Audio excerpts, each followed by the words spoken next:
લઈએ આપણે સેક્શન ડીમાં આપણને ગ્રામર સેક્શન 2 છે, સેક્શન સી 15 માર્કનો, સેક્શન ડી 15 માર્કનો. હવે 15 માર્કના બે સેક્શન આપણે પ્યોરલી ગ્રામરના જે પૂછાય છે એમાં સેક્શન ડીમાં ડુએસ ડિરેક્ટેડ આપણને મોટે ભાગે 51 નંબર પર જવું, 50-51 નંબર પર ડુએસ ડિરેક્ટેડ પૂછાય છે. એ મટીરિયલની અંદર પણ છેલ્લે પેપર સ્ટાઇલ જે આપી છે ત્યાં આપણે જોઈ શકીએ કે ભાઈ કયા નંબર પર છે એ. હવે ડુએસ ડિરેક્ટેડ જે પૂછે છે સૂચના પ્રમાણે કરો, એમાં આપણને બે પેરેગ્રાફ નાના નાના પૂછવામાં આવે. હવે જે બે પેરેગ્રાફ બચ્ચું બચ્ચું પૂછવામાં આવે એમાં એક પેરેગ્રાફ પેસિવ એક્ટિવ પેસિવ વોઇસનો હોવાના સ્કોપ બહુ વધારે છે. બીજામાં જે ખરું એ લોકોએ ઓવરઓલ અને ચેન્જ ધ ટેક્સની પણ એક્સરસાઇઝ કહેવાય. ચેન્જ ધ ટેક્સમાં ચેન્જ ધ ટેક્સ્ટ એટલે લખાણમાં ફેરફાર કરો. શું તમને લખાણમાં ફેરફાર કરતા આવડે છે કે કેમ? સિચ્યુએશન અનુરૂપ એ લોકો જોવા માંગે. એક તો આપણું જે ખરું તેમાં એ લોકો ચેન્જ બધું લાંબુ લાંબુ નથી લખતો. એક એ લોકો તમને પૂછી શકે ટેન્સ. ટેન્સ મતલબ કે કાળમાં ફેરફાર કરવાનો હોય. વર્તમાન કાળનો પેરેગ્રાફ આપ્યો હોય એને ભૂતકાળમાં ફેરવો, ભૂતકાળનો પેરેગ્રાફ હોય એને ભવિષ્યકાળમાં ફેરવો. એક આ પદ્ધતિ છે. 11મામાં પણ પૂછાય છે, 12મામાં પણ પૂછાય છે. આર્ટ્સ, કોમર્સ, સાયન્સ ત્રણે ત્રણમાં આપણે એમને પણ ભણાવીએ એટલે ખ્યાલ હોય કે એ લોકોને આ વસ્તુ પૂછાય છે. ત્યાં પણ 4 માર્કનું જ પૂછાય છે. બીજું આમાં જેન્ડર ચેન્જ કરવાનું આવી શકે જે ઓછું પૂછાય છે. જાતિ પરિવર્તન, મેલનું ફિમેલ, ફિમેલનું મેલ. ત્રીજું એક જે ખરું એ છે નંબર ચેન્જ, આવું કહેવામાં આવે. નંબર ચેન્જ એટલે એકચ્યુઅલી તો સિંગ્યુલર પ્લુરલ વાળો કન્સેપ્ટ છે. એક વચન બહુવચન. એક ચોથી આઈટમ જે ખરું તે પર્સન ચેન્જ કરવાનું એ લોકો પૂછી શકે. મતલબ કે ફર્સ્ટ પર્સનમાં પેરેગ્રાફ આપ્યો છે, આઈ વાળો પેરેગ્રાફ આપ્યો હોય એને થર્ડ પર્સનમાં ફેરવો, અથવા તો થર્ડ પર્સનમાંથી કહેશે કે સેકન્ડ પર્સનમાં ફેરવો. એક ટેન્સીસ વાળું પૂછાવાના સંભાવના વધારે. એક પાંચમી આઈટમ જે ખરી વોઇસ ચેન્જ કરવાનો, એક્ટિવ પેસિવ વોઇસ. એટલા માટે જ એનો જ એક મેઇન આખો આપણે કે ને કે કન્સેપ્ટ ક્લિયર કરી લઈએ, કારણ કે એ થોડુંક ગૂંચવે એવી આઈટમ થોડી ઘણી અંશે ખરી એમ. બાકી તો વાક્ય રચના ફિક્સ જ છે. પહેલા પણ આ કન્સેપ્ટ ક્લિયર કરાવ્યો છે કે વોઇસ એટલે વાક્ય રચના. આ વસ્તુ સમજી લેવાની જરૂર છે.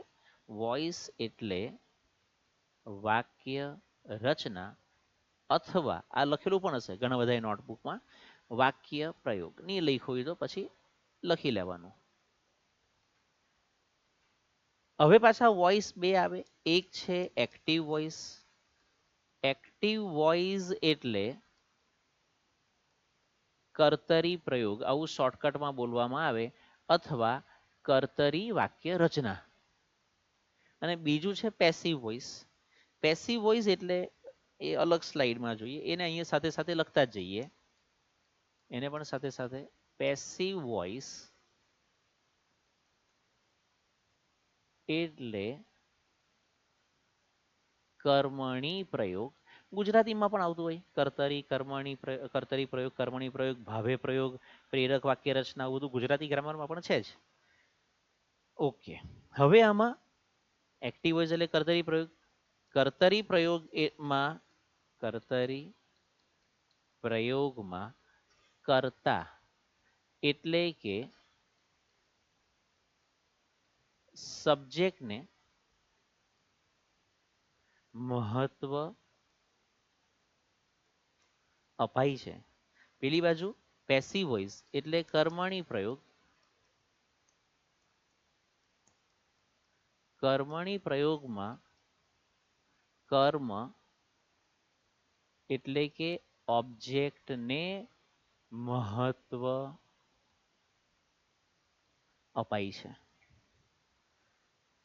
સાહેબ તો આ કર્તરી પ્રયોગમાં કર્તાને મહત્વ અપાય, તો કર્તા એટલે શું? જે ક્રિયા કરે તેને કર્તા એટલે કે સબ્જેક્ટ કહેવાય. સાહેબ તો કર્મ એટલે શું? જેના પર ક્રિયા થાય તેને કર્મ એટલે કે ઓબ્જેક્ટ કહેવાય. સાહેબ ખબર કેવી રીતે પડે કે આ કર્તા છે? કોણ અથવા કોણે પ્રશ્ન પૂછવાથી કર્તા એટલે કે સબ્જેક્ટ મળે. શું અથવા કોને પ્રશ્ન પૂછવાથી કર્મ એટલે કે ઓબ્જેક્ટ મળે. અને ફાઇનલ આઇટમ વાક્ય રચના, કન્સ્ટ્રક્શન જેને આપણે કહીએ.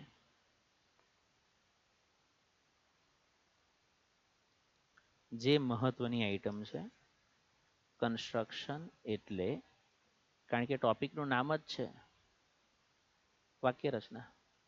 જેને વાક્ય રચના આવડે તેને વોઇસ આવડે. અને જ્યારે તમે એમ કહો છો કે સર મને વોઇસમાં સમજણ નથી પડી, મતલબ કે તને વાક્ય રચના નથી આવડી. બસ આટલો કન્સેપ્ટ છે. એટલે જો યાદ નહીં રહેતું હોય તો એને 10 વખત, 20 વખત, 50 વખત, 100 વખત લખી નાખવાનું.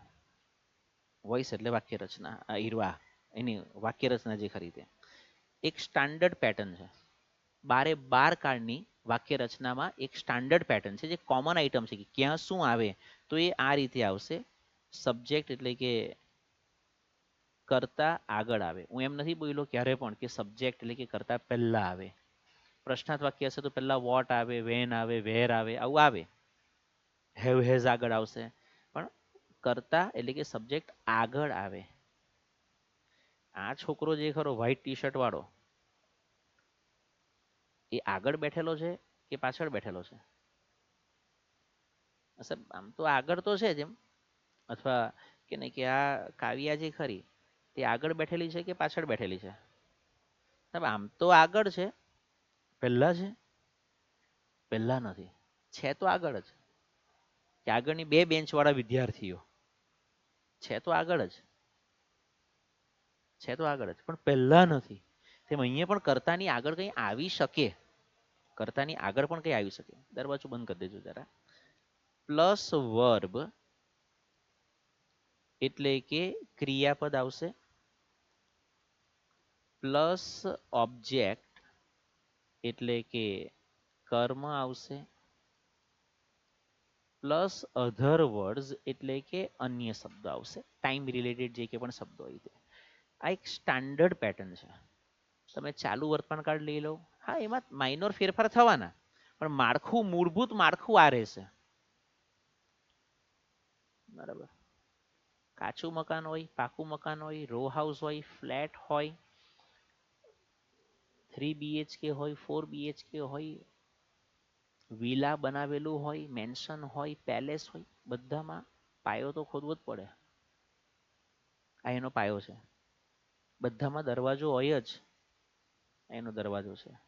બધામાં બારી હોય. એક મૂળભૂત બાબત જે ખરી તે કોમન રહેશે.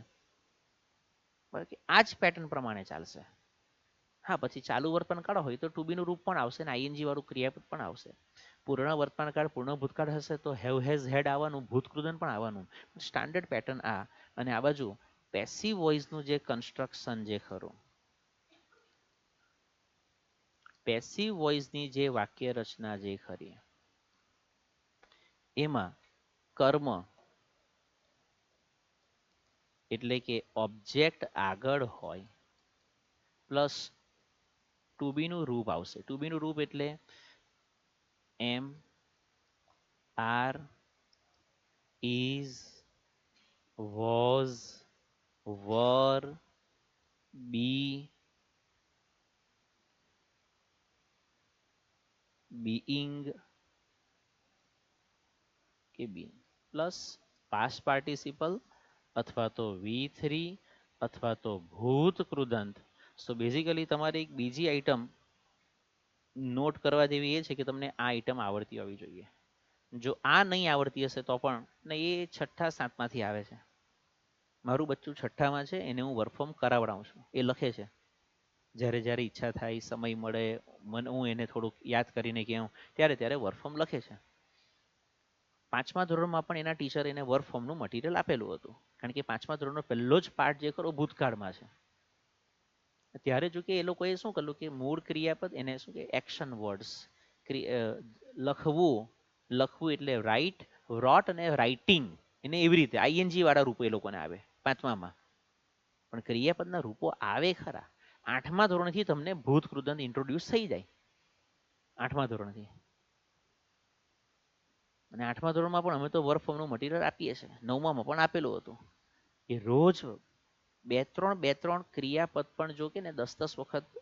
એનું બીજું કંઈ સોલ્યુશન જ નથી. એ તમારે લખી લખીને જ બોલી બોલીને જ મોઢે કરવા પડે. બોલતા જાઓ, લખતા જાઓ, લખતા જાઓ, બોલતા જાઓ, તો જ મોઢે થશે.